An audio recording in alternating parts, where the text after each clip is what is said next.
마태복음 19장입니다. 1절서부터 12절 제가 읽습니다. 예수께서 이 말씀을 마치시고 갈릴리를 떠나 요단강 건너 유대 지경에 이르시니 큰 무리가 따르거늘 예수께서 거기서 그들의 병을 고치시더라. 바리새인들이 예수께 나와 그를 시험하여 이르되 사람이 어떤 이유가 있으면 그 아내를 버리는 것이 옳으니이까. 예수께서 대답하여 이르시되 사람을 지으시니가 본래 그들을 남자와 여자로 지으시고 말씀하시기를 그러므로 사람이 그 부모를 떠나서 아내에게 합하여 그 둘이 한 몸이 될지니라 하신 것을 읽지 못하였느냐. 그런즉 이제 둘이 아니요 한 몸이니 그러므로 하나님이 짝지어 주신 것을 사람이 나누지 못할지니라 하시니 여짜오되 그러면 어찌하여 모세는 이혼 증서를 주어서 버리라 명하였나이까. 예수께서 이르시되 모세가 너희 마음의 완악함 때문에 아내 버림을 허락하였거니와 본래는 그렇지 아니하니라.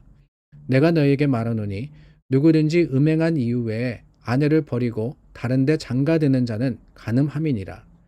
제자들이 이르되 만일 사람이 아내에게 이같이 할진대 장가들지 않는 것이 좋겠나이다. 예수께서 이르시되 사람마다 이 말을 받지 못하고 오직 타고난 자라야 할지니라. 어머니의 태로부터 된 고자도 있고 사람이 만든 고자도 있고 천국을 위하여 스스로 된 고자도 있도다.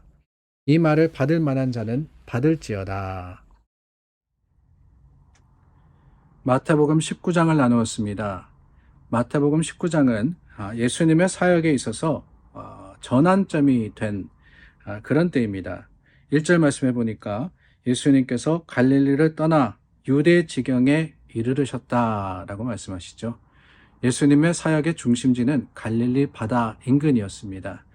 그곳에서 제자들도 부르시고 그곳에서 많은 사람들에게 가르치시고 또한 여러 이적과 또 가르침뿐만 아니라 또 하나님의 능력을 보이셨던 곳이 바로 갈릴리 지역이었습니다. 그런데 19장 말씀을 보니까 이제는 유대 지경, 유대라고 이야기하는 것은 어디냐? 갈릴리에서 이제 예루살렘 그 인근 지역으로 예수님이 옮기셨다, 내려가셨다라고 이야기를 하는 겁니다. 이 사실이 중요한 것은 다름이 아닙니다. 19장에서부터 이제는 예수님께서 십자가를 향해서 본격적인 걸음을 옮기셨다는 거예요. 여태까지 공생애를 사시면서 3년 동안 그곳에서 가르치시고 또한 베푸시고 여러 사역을 감당하셨지만은 이제는 이 땅에 오신 목적, 그 십자가를 지고 죽으시기 위해서 예루살렘을 향해 가시는 그 발걸음의 첫걸음이 오늘 본문에 나오는 겁니다. 네, 이 말씀 속에서 이 바리새인들이 예수님께 나와서 물었습니다. 아내를 버리는 게 옳습니까? 쉽게 이야기하자면은 이혼에 대해서 질문을 한 겁니다. 그리고는 예수님께서 그 이혼에 대해서 대답을 하시고 여러 말씀으로 가르치시는데 사실 오늘 말씀 참 나누기가 힘든 말씀입니다. 이 이혼이라는 것, 물론 2000년 전 그때의 사회와 또 삶에 있어서의 그 이혼이라는 것의 의미와 오늘날 현대사회에서 이혼이라는 것의 의미가 많이 다르기도 하고 뿐만 아니라 그 방법에 있어서 우리가 따르는 법에 있어서도 차이가 있기 때문에 이것이 옳다, 저것이 옳다라고 우리가 한마디로 판단하고 한마디로 정의하기가 결코 쉽지 않은 겁니다. 물론 하나님이 하나 되게 하신 것, 그 가운데서 우리가 무엇이 중요한지를 항상 기억하고 판단하고 기도해야 하는 것은 사실입니다. 그리고는 최선을 다해서 말씀대로 살아가도록 애쓰고 노력해야 하는 거예요. 그 사실에 대해서는 이견이 없습니다. 그러나 그런 가운데서도 우리가 어쩔 수 없이 일어나는 삶의 여러 가지 모습들, 그 삶의 여러 가지 일들을 어떻게 받아들이고 어떻게 그것을 믿음으로 해석할 거냐 하는 것은 우리가 멈추지 않고 계속해서 애써야 하는 우리에게 주어진 숙제가 아닌가 하는 생각이 들어요. 이혼이라는 것도 또 재혼이라는 것도 결혼이라는 것도 다 그런 차원에서 우리가 봐야 되지 않는가 하는 생각이 듭니다. 저는 그런 생각이 들어요. 어느 누군가 이것이 정답이다라고 하는 순간 사실은 우리는 하나님의 그 말씀의 지경을 넘어서는 것이 아닌가 하는 생각을 해봅니다.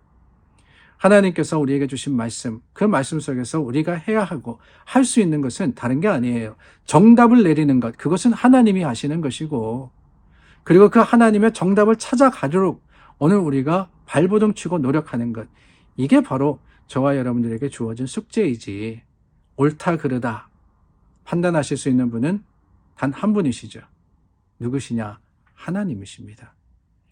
그러니 우리가 삶에 일어나는 여러 가지 일도 하나님께 맡기고 하나님의 뜻을 헤아려 가는 것, 이것이 가장 지혜롭고 또한 하나님의 뜻이 아닌가, 선하신 하나님의 계획이 아닌가 하는 생각을 해봅니다. 그래서 오늘 제가 여러분들과 하고 싶은 것은 이 질문에 대한 어떤 답, 이혼이나 아니면 그 뒤에 나오는 혼자 사는 것을 이야기하죠. 싱글 라이프에 대해서 어떻게 생각을 하느냐, 거기에 대해서 어떤 정답을 우리가 찾아가려고 하기보다는 저는 이것을 봤으면 좋겠어요. 바리새인들이 예수님께 물었습니다. 근데 그 물었던 의도와 목적이 뭐냐? 이것을 한번 생각해 봤으면 좋겠어요. 예수님께 나와서 질문한 많은 사람들이 있었습니다. 대표적으로 어떻게 해야 영생을 얻을 수 있겠습니까? 젊은 청년 관원이 있었고, 바리새인들도 예수님께 나와서 수도 없이 질문했죠. 우리가 세금을 내야 합니까? 말아야 합니까? 이혼이 가능합니까? 불가능합니까? 뿐만 아닙니다. 안식일에 일을 할 수 있습니까? 없습니까? 이런 여러 가지 질문들, 그 질문 속에서 사실은 우리도 궁금한 것을 그 질문과 대답 속에서 해답을 찾아갑니다. 그런데 중요한 것은 뭐냐? 저는 그 질문을 던진 의도가 어디에 있느냐? 이것을 주님이 먼저 보시지 않을까 하는 생각을 해봅니다. 좋은 질문이 있고 나쁜 질문이 있을 수 있죠. 어떤 질문은 지혜로운 질문일 수 있고 어떤 질문은 어리석은 질문일 수도 있습니다. 그런데 저는 그것의 어떠한 가치나 또한 그 모습보다는 더 중요한 것은 속마음이 아닌가 하는 생각을 해보게 되는 거예요. 예수님이 바리새인들의 마음을 모르셨겠습니까? 예수님께서는 그들이 예수님을 넘어뜨리려고, 예수님을 어떻게 해서든지 이 잘못된 자신들이 생각하지 않는 그 답을 얻음으로써 얽매려고 이 질문을 던졌던 것을 아셨습니다. 근데 그럼에도 불구하고 예수님이 답하시고 가르치신 것, 그것은 다름이 아니에요. 그 의도와 목적 가운데 바름을 가르치기 원하셨고, 그 바른 것이 무엇인지를 알리기를 바라셨던 마음이 있었기 때문이 아닌가요? 오늘 우리도 그렇습니다. 많은 질문을 할 수 있어요, 세상 속에서.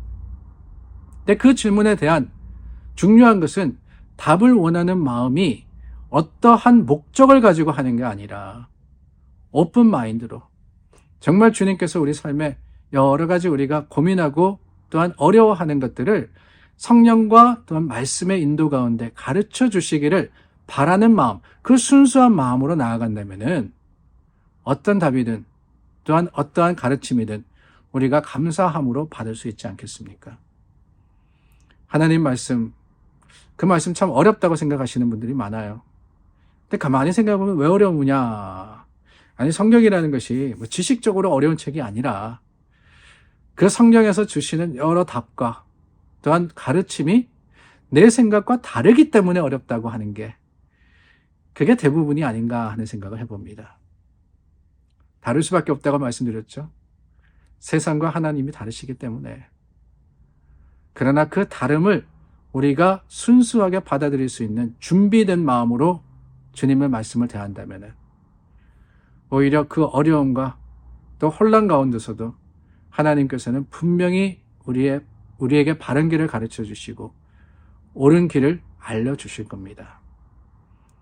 그런 마음, 주님을 사랑하고 하나님 말씀을 또한 더 알기를 원하는 마음을 가지고 오늘 말씀을 대하시는 여러분들 되시기를 바랍니다. 기도하겠습니다. 참 좋으신 하나님, 우리의 깊은 곳을 아시는 하나님 앞에 순수하고 진실된 마음으로 오늘 질문도 하고 또한 때로는 하나님 앞에 어렵다고 불평도 하고 주님을 사랑하는 마음으로서 하나님의 뜻을 헤아려 찾아가는 믿음의 사람들이 되게 도와주시옵소서. 예수님 이름으로 기도드립니다. 아멘. 사순절 15번째 날이죠. 오늘도 말씀 속에 하나님을 만나시는 여러분들이 되시기를 주님의 이름으로 축원합니다.